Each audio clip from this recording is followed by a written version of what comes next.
Hello guys, welcome to this channel, 12th standard and this video is for you. இன்றைக்கி நம்ம இதை பற்றி பார்க்க போகிறோம் அப்படின்னா நம்மளோட computer science 12th standard computer science எக்ஸாமினேஷனுக்கு எப்படி நம்ம ப்ரிப்பேர் பண்ணலாம் அப்படிங்கிற ஒரு சின்ன விஷயம் தான். ஸோ அதில் ஒரு முக்கியமான விஷயங்கள் என்னென்ன கொஷின்ஸை நீங்கள் கம்ப்ளீட் பண்ணலாம் அண்ட் என்னென்ன கொஷின்ஸை கம்ப்ளீட் பண்ணால் மோஸ்ட் ஆஃப் அந்த சாப்டர் ஆனது ஃபுல்லாக கொஞ்சம் கம்ப்ளீட் ஆகும் அப்படிங்கிறதான் என்ன பண்ண போகிறோம் அப்படின்னா பார்க்க போகிறோம். ஸோ ஃபர்ஸ்ட் கொஷின்லேருந்து நீங்கள் பார்த்தீங்கன்னா முதல்ல உள்ளது உங்களுக்கு ஃபங்க்ஷன்ஸ். இதில் முக்கியமான question parameter with type without type. அதுக்கு அடுத்து நான் சொல்கிறது என்ன அப்படின்னா pure function impure function. So இந்த ரெண்டு கொஸ்டினை இங்கே படிக்காமல் விட்டுறாதீங்க, ரொம்ப ரொம்ப முக்கியமான கொஸ்டின். ஸோ இதில் உள்ள கொஸ்டின்ஸை நீங்கள் பார்த்தீங்க அப்படின்னாலே 3 to 5 மார்க்ஸை ஷுவராக உங்களால் அட்டன் பண்ண முடியும். ஏன்னா அதில் அவ்வளோ இம்பார்ட்டன்ஸ் இருக்குது. டோட்டலி 25 இருக்கும்னு நினைக்கிறேன் நான் கொடுத்துருக்கிற கொஸ்டின். ஸோ இதை படிங்க. அதுக்கு அடுத்து நான் என்ன சொல்கிறேன் அப்படின்னா என்னென்ன 2 மார்க் எது எதில் கவர் ஆகுது அப்படிங்கிறது நான் இப்போ உங்களுக்கு வீடியோ போடுறேன்.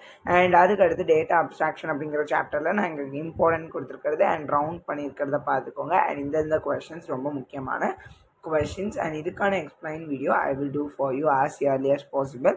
அதுக்கடுத்து characteristics of the algorithm, linear search algorithm, binary search, bubble sort algorithm இந்த questions. அதுக்கடுத்து இன்புட் அண்ட் பிரிண்ட் ஃபங்க்ஷன் சம்மந்தப்பட்டது, டோக்கன்ஸ் சம்மந்தப்பட்டது, for loop, if else elif statement, அதுக்கடுத்து different types of functions, scope of variables, அதுக்கடுத்து ஸ்ட்ரிங்கில் ஒரே ஒரு question தான் ஸ்ட்ரிங் ஆப்ரேட்டர்ஸ் அதை பார்த்துக்கோங்க. அதுக்கடுத்து different ways to insert an element in list, அதுக்கடுத்து டிஃப்ரெண்ட் செட் ஆப்ரேஷன்ஸ் ரொம்ப முக்கியம். அண்ட் ரிலேஷனல் அல்ஜிப்ரான்னு ஒரு கொஸ்டின் உண்டு.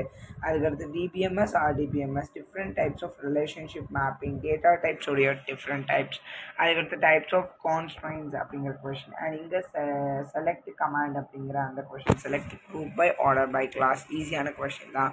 அதுக்கடுத்து சிஎஸ்வி ஃபைலுக்கும் எக்ஸல் ஃபைலுக்கும் உள்ள டிஃப்ரென்ஸு, அதுக்கடுத்து எப்படி ஒரு ஃபைலை ஓப்பன் பண்ணணும், அதுக்கடுத்து 5 ஃபியூச்சர்ஸ் ஆஃப் பைத்தன், இது எல்லாமே ரொம்ப முக்கியமான கொஷின்ஸஸ் அப்படின்னு சொல்லலாம். ஸோ இதை பார்த்தாலே நம்மளால் 4 வந்து உங்களால் அட்டன் பண்ண முடியும், அட்லீஸ்ட் 3 உங்களால் அட்டன் பண்ண முடியும் அப்படின்னா பார்க்க முடியும். அண்ட் பைப்லாட்ஸ் உடைய டைப்ஸ் வந்து படிக்க வேண்டாம் அப்படின்னா மிச்சம் 2 கொஷின்ஸும் நீங்கள் என்ன பண்ணலாம் அப்படின்னா படிச்சுக்கலாம். இவ்வளோ தான் உங்களுக்கு இங்கே கேட்குற கொஷின்ஸு. ஸோ எல்லாமே உங்களுக்கு எப்படி இருக்கும் அப்படின்னா திஸ்ஸா டேட்டா தான் இருக்கும். ஸோ இதில் நீங்கள் மோஸ்ட்லி உங்களால் மாட்டாத மாதிரி தான் இருக்கும். இந்த சாப்டர்லேருந்து தான் இந்த கொஷின் வரும் அப்படிலாம் இல்லை, எதுனாலும் வரலாம். பட் நீங்கள் படிக்க வேண்டியது உங்களோட கடமை, ரெஸ்பான்சிபிலிட்டி இஸ் யுவர்ஸ். எவ்வளோ முடியுமோ அவ்வளோ படித்து எழுதி பார்க்க பாருங்கள்.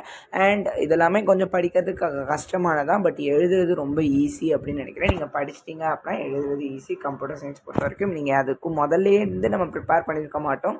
ஏன்னா as a computer science students எனக்கும் அதோடைய விஷயங்கள் புரியும். ஏன்னா அது ஈஸியான சப்ஜெக்ட், பட் கடைசி கொஞ்சம் டிஃபிகல்ட் ஆகிற மாதிரி இருக்கும். அந்த கொஷின் பேப்பர் ஈஸியாக இருந்தால் மட்டுமே தான் அது ஈஸியஸ்ட்டாக இருக்கும். இல்லைனா it maybe feel you as a toughest பேப்பராக உங்களுக்கு இருக்க மாதிரி தோணும்.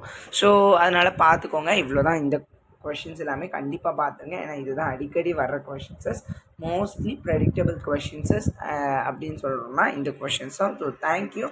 இதை தாண்டி மற்ற கொஷின்ஸை படிச்சுக்கோங்க. ஏன்னா 2 days இருக்கிறதுனால ப்ரிஃபரன்சஸ் அப்படிங்கப்போ நம்ம மேக்ஸிமம் நம்பர் ஆஃப் கொஷின்ஸஸ் கொடுக்கணும். ஸோ அதனால தான் நான் 25 மார்க்ஸ். ஸோ 25 படித்து நான் எழுதணுமா அப்படின்னு யோசிக்காதீங்க.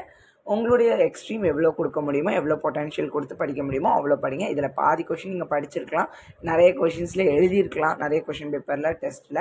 So don't worry, all the best for your exam preparation.